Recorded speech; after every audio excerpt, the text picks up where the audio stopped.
বিসমিল্লাহির রহমানির রহিম। আসসালামু আলাইকুম। নতুন পুরাতন বন্ধু সবাই কেমন আছেন? আল্লাহর রহমতে আশা করি সবাই খুবই ভালো আছেন। দেখুন আমি আজকে আরেকটা মাছের রেসিপি নিয়ে চলে আসলাম। আগে আস্তটা দেখাচ্ছি।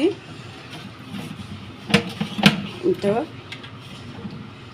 এটাকে আমরা গুঁড়া মাছ বলি, আবার কাটা মাছও বলি, মুস মাছও বলি। তো দেখুন এটা নাকি 2.5 কেজি ওজনের। আমি ডিপে রেখে দিয়েছিলাম, তাই এখানে একটু চাপ চাপ হয়ে গেছে। দেখুন এদিকে কত সুন্দর। এটা এখন আমি কেটে দিয়ে পরিষ্কার করে কিছুটা রান্না করব। রান্নাটা আপনাদের সাথে শেয়ার করব। এগুলো মাথাটাই অনেক বড়, দেখুন কত সুন্দর। এই যে দেখুন, তো মাছটা কেটে ধুয়ে ভালো করে পরিষ্কার করে নিলাম, লবণ দিয়ে ধুয়ে নিছি। তো ধোয়ার পর এখন আমি লেজের সাইডের মাছ দিয়ে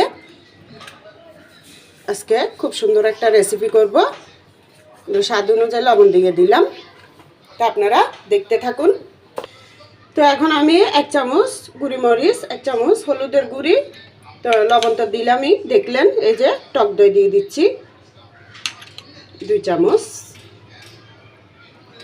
তো এগুলো দিয়ে আমি ভালো করে একটু মাখাই রাখবো 5 মিনিট পর্যন্ত। টক দই দিলে হয় কি বন্ধুরা, বড় মাছের একটু গন্ধ থাকলে ওটা থাকে না। এগুলো তো সামুদ্রিক মাছ, এগুলো অনেক মজার মাছ। তো আমি এগুলো দিয়ে 5 মিনিট পরে একটু ভেজে নেব, সামান্য করে, বেশি না। এগুলো কিন্তু না ভাজলে এমনিতে রান্না করলে খুবই মজার হয়। তো এটা থাক, এটা মাখানো।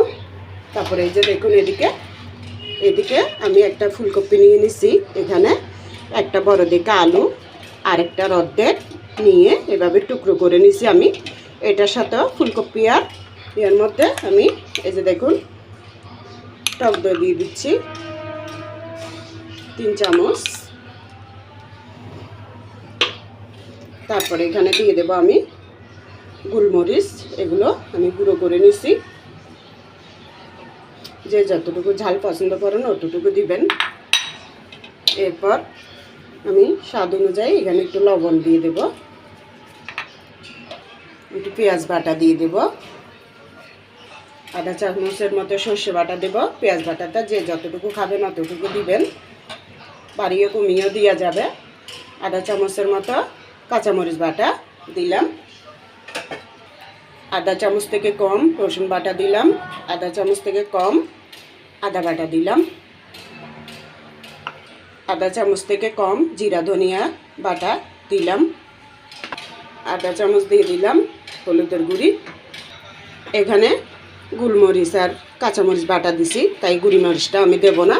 তো এখন সবগুলো আলু সহ এই যে আবার কয়টা নরম ডাঁটাও দিছি আর ফুলকপি একটা, এগুলো সব আমি একসাথে মাখিয়ে প্রায় আমি এটা 10-15 মিনিটের মতো রেখে দেব।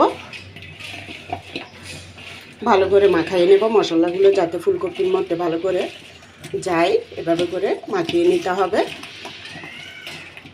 তো বন্ধুরা আজকের রেসিপিটা অন্যরকমভাবে করতেছি।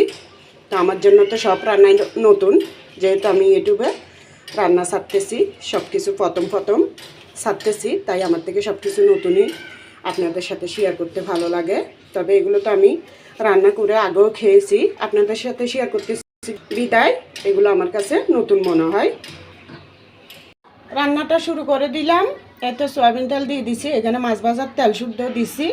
তো আমি আগে এই যে দেখুন ফুলকপিটা পানি বের হয়ে গেছে, পানিটা অবশ্যই একসাথে দেব না, শুধু ফুলকপিগুলো।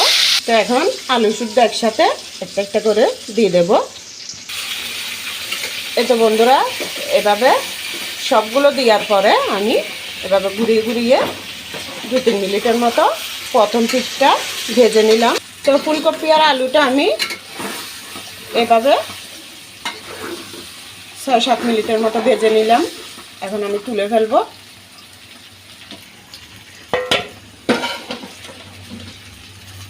দেখুন কত সুন্দর লাগতেছে বন্ধুরা। এভাবে রান্না করলে কিন্তু খুবই মজার হয় রান্নাটা, মাছ দিয়ে করলে। তাই আমি আপনাদের সাথে শেয়ারটা করতেছি। যদি ভালো লাগে লাইক কমেন্ট শেয়ার করে দিবেন। তো এখানে আবার একটু সয়াবিন তেল দিয়ে দিছি, 1 মুঠো পেঁয়াজ কুচি দিয়ে দিলাম।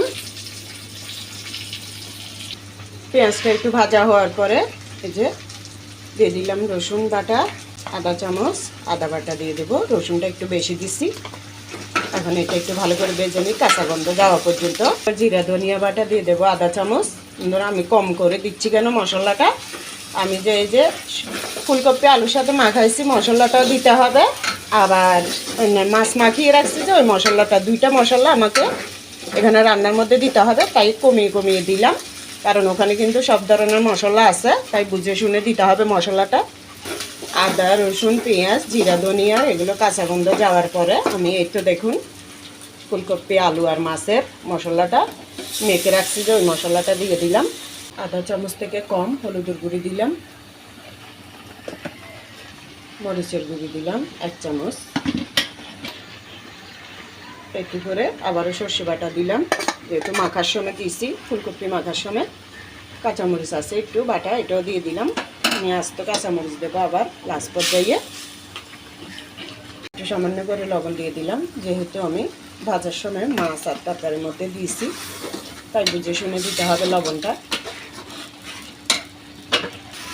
মশলাটা ভালো করে কষিয়ে নেওয়ার পরে যখন তেলটা উপরে ভেসে উঠবে তখন আমি একটু গরম মশলা দিয়ে দেব। দেখুন 4 চামচে 3 ভাগের 1 ভাগ থেকেও কম অল্প করে দিলাম। এই মশলাটা দিলে হবে কি খেতে আরও অসাধারণ হবে মাছ দিয়ে ফুলকপি আর আলুর তরকারিটা।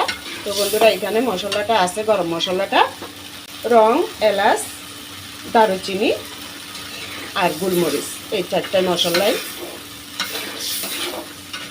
দিয়ে দেবো একটু পানি।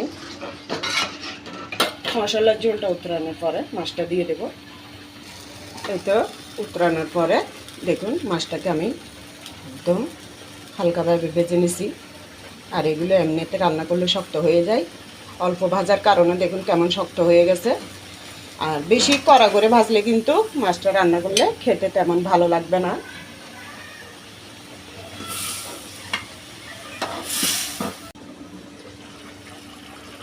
মাছগুলোকে উল্টায় পাল্টাইয়ে 2 মিনিট রান্না করার পরে এটা এখন দিয়ে দেব ভেজে রাখা আলু আর ফুলকপিটা। এটা দিয়ে আমি আস্তেভাবে নেড়ে দিয়ে আবারও 1 মিনিট পর্যন্ত এই মশলার মধ্যে কষিয়ে নেব। এই তো ঢেকে 1 মিনিট রান্না হয়ে গেছে। এখন আমি মাছ বোনা সেই কড়াইটার মধ্যে গরম পানি দিয়ে একটু গরম করে পানি দিয়ে দিলাম। দেখুন বন্ধুরা কত সুন্দর লাগতেছে,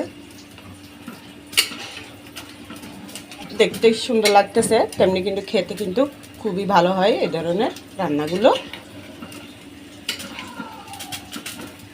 আস্তে আস্তে নেড়ে দিচ্ছি যাতে মাছ ফুলকপি এগুলো না ভাঙে।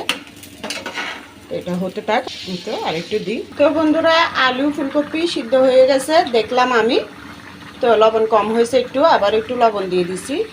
এখন আস্ত 6টা কাঁচামরিচ দিয়ে দিলাম, এরপরে একটু ধনিয়া পাতা দিয়ে দিচ্ছি। আমি আবারও 10 মিনিট পর্যন্ত রান্না করে নিছি এভাবে। আজকে টমেটোটা দিলাম না, কেননা টক দই দিছি, তাই টমেটো দিলে এমনিতে টক দই টক, এর মধ্যে যদি টমেটো দিই আরও টক হয়ে যাবে। তো কেমন হয়েছে আজকে রান্নাটা কমেন্টে জানিয়ে, নতুন পুরাতন বন্ধু সবাই। এই তো দেখুন বন্ধুরা একটু পরিবেশন করে দেখাচ্ছি, কত সুন্দর একটা রেসিপি করে দেখালাম। মোষ মাছ দিয়ে ফুলকপি আর নতুন আলু দিয়ে খুবই ভালো হয় এই ধরনের রান্নাগুলো। দেখুন যেমনি দেখতে ইয়াম্মি লাগতেছে তেমনি কিন্তু খেতে অসাধারণ হয়েছে। দেখুন আলু থাকলে তো অনেক ভালো লাগে সাথে, আর একটা ফুলকপি দেখুন কত সুন্দর লাগতেছে, একটা ফুলকপিও ভাঙে নাই, খুবই সুন্দরে সিদ্ধ হয়েছে টক দই দেওয়ার কারণে। এটা একদম শক্ত শক্ত হয়ে আছে। তো বন্ধুরা আমার এই রান্নাগুলো যদি আপনাদের ভালো লাগে, আমার নতুন বন্ধু হয়ে আমাকে উৎসাহ জাগাবেন রান্না যাতে সবসময় ভালো ভালো করে দেখাতে পারি আপনাদের সাথে। তো সবাই ভালো থাকবেন, আল্লাহ হাফেজ, আসসালামু আলাইকুম।